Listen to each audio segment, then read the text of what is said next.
Assalamualaikum warahmatullahi wabarakatuh. Selamat datang di Praktikum Fisiologi Mikrob, tema pertumbuhan dan faktor-faktor yang mempengaruhi pertumbuhan, bagian faktor biotik, acara praktikum sinergisme dan komensalisme. Tujuan dari acara praktikum ini yaitu mengetahui kemampuan biakan bakteri dalam melakukan sinergisme dan komensalisme. Faktor-faktor lingkungan yang mempengaruhi pertumbuhan mikrob meliputi faktor biotik dan abiotik. Faktor biotik meliputi asosiasi atau adanya kehidupan bersama antar mikrob. Asosiasi tersebut dalam bentuk sinergisme, komensalisme, atau antagonisme.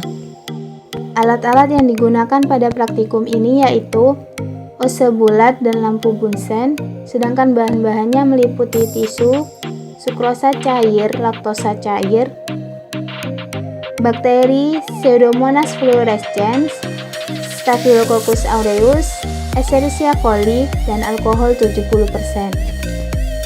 Prosedur kerja acara praktikum sinergisme yaitu pertama, sterilkan meja kerja menggunakan alkohol 70%, kemudian lap dengan tisu. Kedua, nyalakan lampu Bunsen. Ketiga, sterilkan tangan menggunakan alkohol 70%.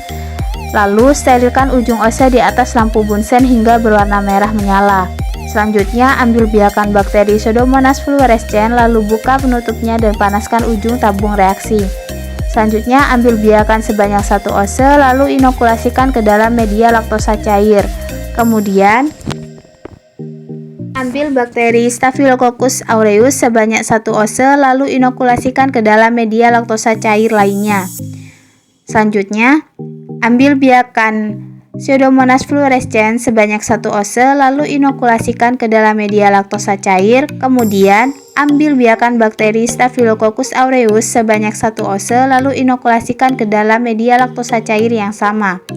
Lakukan hal yang sama untuk biakan Staphylococcus aureus dan Escherichia coli pada media sukrosa cair, lalu inkubasi biakan pada inkubator dengan suhu 37 derajat Celcius selama 2 hari. Setelah diinkubasi, amati perubahan yang terjadi. Adanya perubahan warna media dari biru menjadi kuning dan adanya gelembung gas pada tabung Durham menunjukkan kedua isolat tersebut mampu tumbuh bersama atau mampu bersinergisme. Hasil praktikum menunjukkan bahwa bakteri Staphylococcus aureus dan Pseudomonas fluorescens mampu tumbuh pada media laktosa cair. Dan ketika keduanya ditumbuhkan secara bersamaan pada media laktosa cair, kedua bakteri tersebut tetap mampu tumbuh. Hal itu menunjukkan bahwa bakteri tersebut mampu melakukan sinergisme.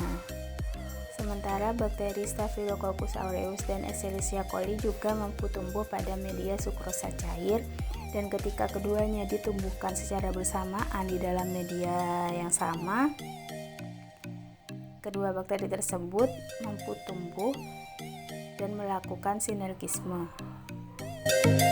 Alat-alat yang digunakan pada praktikum komensalisme yaitu ose bulat dan lampu Bunsen, sedangkan bahannya meliputi tisu, Pseudomonas fluorescens, Staphylococcus aureus, natrium broth, dan alkohol 70%. Prosedur kerja acara praktikum komensalisme yaitu pertama, sterilkan meja kerja menggunakan alkohol 70%, kemudian lap dengan tisu. Selanjutnya, nyalakan lampu Bunsen, sterilkan tangan menggunakan alkohol 70%. Sterilkan ujung ose di atas lampu Bunsen hingga berwarna merah menyala. Ambil biakan bakteri Pseudomonas fluorescens, lalu buka penutupnya dan panaskan ujung tabung reaksi. Ambil biakan sebanyak 1 ose, lalu inokulasikan ke dalam media natrium broth. Kemudian, ambil biakan bakteri Staphylococcus aureus sebanyak 1 ose, lalu inokulasikan ke dalam media natrium broth lainnya. Selanjutnya, ambil biakan Pseudomonas fluorescens sebanyak 1 ose, lalu inokulasikan ke dalam media natrium broth. Kemudian, ambil biakan bakteri Staphylococcus aureus sebanyak 1 ose, lalu inokulasikan ke dalam media NB yang sama. Inkubasi biakan pada inkubator dengan suhu 37 derajat Celcius selama 2 hari. Setelah diinkubasi, amati perubahan yang terjadi. Adanya kekeruhan pada media menunjukkan biakan tersebut tetap mampu tumbuh walaupun terdapat biakan lainnya di dalam media yang sama. Atau dapat disebut bahwa kedua bakteri tersebut dapat melakukan proses komensalisme. Hasil praktikum menunjukkan bahwa bakteri Pseudomonas fluorescens mampu tumbuh pada media yang digunakan, dan ketika dilakukan pengecatan gram, bakteri tersebut memiliki bentuk basil, sedangkan bakteri Staphylococcus aureus juga mampu tumbuh pada media yang digunakan, dan ketika dilakukan pengecatan gram, bakteri tersebut memiliki bentuk sel fokus atau bulat. Sedangkan ketika Pseudomonas fluorescens dan Staphylococcus aureus ditumbuhkan pada media cair yang sama, keduanya dapat saling tumbuh dan melakukan komensalisme. Hal tersebut ditunjukkan dengan adanya sel berbentuk kokus dan berbentuk basil ketika dilakukan pengecatan gram.